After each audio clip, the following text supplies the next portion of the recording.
왜 주유소는 항상 다른 주유소 옆에 짓는 걸까요? 커피숍을 찾지 못하고 몇 킬로를 달리다가도 왜 갑자기 한 모퉁이에 3개나 되는 커피숍을 발견하게 되는 걸까요? 식료품점이나 자동차 정비소, 식당 같은 것들은 왜 항상 지역 전체에 똑같이 퍼져 있지 않고 무리지어 있는 걸까요?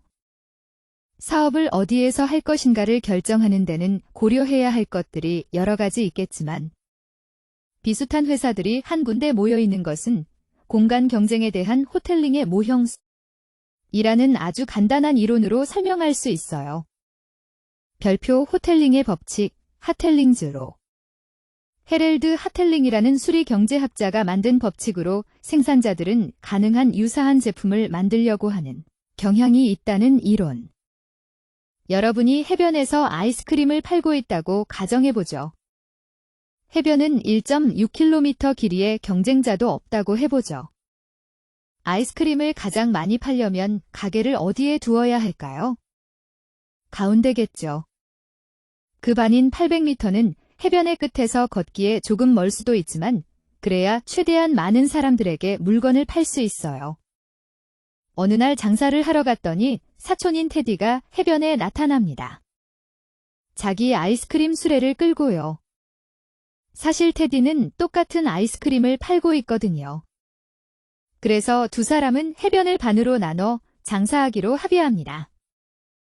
그래서 손님이 너무 멀리 걷지 않도록 당신은 남쪽 해변의 중간 지점인 400m 지점에 가게를 두었어요. 서로 약속한 영역의 정중앙이었죠. 테디는 북쪽 400m 지점에 가게를 두었고요. 그가 맡은 북쪽 영역의 정중앙 지점이죠. 이렇게 합의를 했을 때 남쪽의 모든 사람들은 여러분에게서 아이스크림을 삽니다. 테디가 맡은 북쪽의 모든 사람들은 테디에게서 사겠죠. 그리고 그 사이에 있는 50% 사람들은 더 가까운 쪽으로 아이스크림을 사러 갑니다. 400m 이상은 걸을 필요가 없는 거죠. 이렇게 하면 두 가게에서는 반씩 사람들을 나눠 팔고 있는 셈이 되는 거죠. 게임 이론가들은 이런 상태를 사회적으로 최적화된 해결책이라고 하죠. 그렇게 하면 아이스크림 가게까지 어떤 손님도 최대한 걸어야 하는 거리를 가장 짧게 만들 수 있어요. 다음 날 해변에 가보니 테디가 가게를 해변의 가운데 쪽으로 옮겼습니다. 여러분은 남쪽 400m 지점에 있는 가게로 갔더니 여러분보다 남쪽에 있는 25%의 손님을 대상으로 하고 있는데 테디는 여전히 자신의 북쪽 영역에 있는 손님을 모두 상대하고 있는 거예요. 그래서 이제는 두 가게 사이에 있는 나머지 25%의 손님을 둘이서 양분하게 된 거죠. 아이스크림 전쟁의 3일째, 여러분이 해변에 먼저 나갑니다. 그리고는 테디의 영역 정중앙에 자리를 잡죠. 그러면 그 자리에 남쪽에 있는 75% 손님을 상대할 수 있을 거라 생각한 거죠. 테디에게는 북쪽에 있는 손님들 중 25%만 남겨진 거죠. 테디가 와서는 가게를 여러분들의 자리 바로 아래로 옮깁니다. 그렇게 하면 남쪽 손님들을 모두 차지하고 여러분에게는 북쪽 손님들 중 일부만 남게 되는 거죠. 질 수는 없으니까 여러분은 다시 테디의 남쪽 10걸음 정도 위치로 옮겨서 다시 남쪽 손님을 다 얻게 되는 거죠. 낮에 쉬고 있는데 이번에는 테디가 여러분의 가게 남쪽으로 10걸음쯤 자리에 다시 자리를 잡습니다. 그렇게 해서 해변 끝까지 모든 손님을 차지하겠다는 거죠. 하루 종일 두 사람은 계속해서 손님이 많은 남쪽으로 조금씩 움직여 갑니다.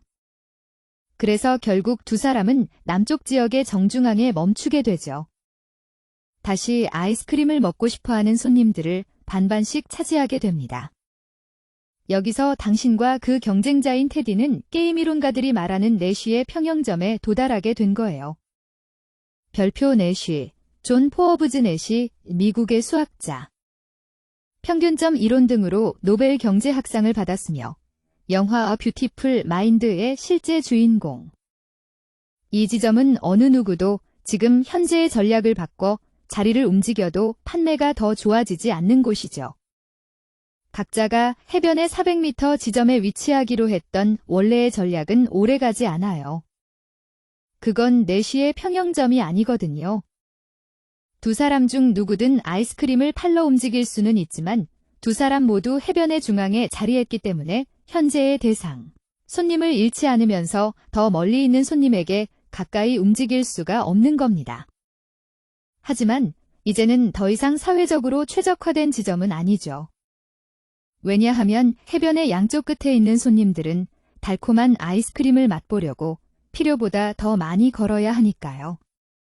패스트푸드 체인점이나 옷가게, 작은 자판가게 같은 것을 생각해 보세요. 전체 지역에 넓게 퍼뜨리면 손님들에게는 더 편할 텐데도 그렇게 하면 사업은 공격적인 경쟁자에게 취약하게 됩니다. 실제 세상에서 손님들은 여러 방향에서 오고 사업체는 경쟁적인 마케팅 전략에서 자유로워요. 자신의 생산 라인을 바꾸기도 하고 가격을 내리기도 하죠. 그렇지만 각자의 전략의 핵심에는 경쟁자들을 가능한 가까이 두기를 좋아합니다.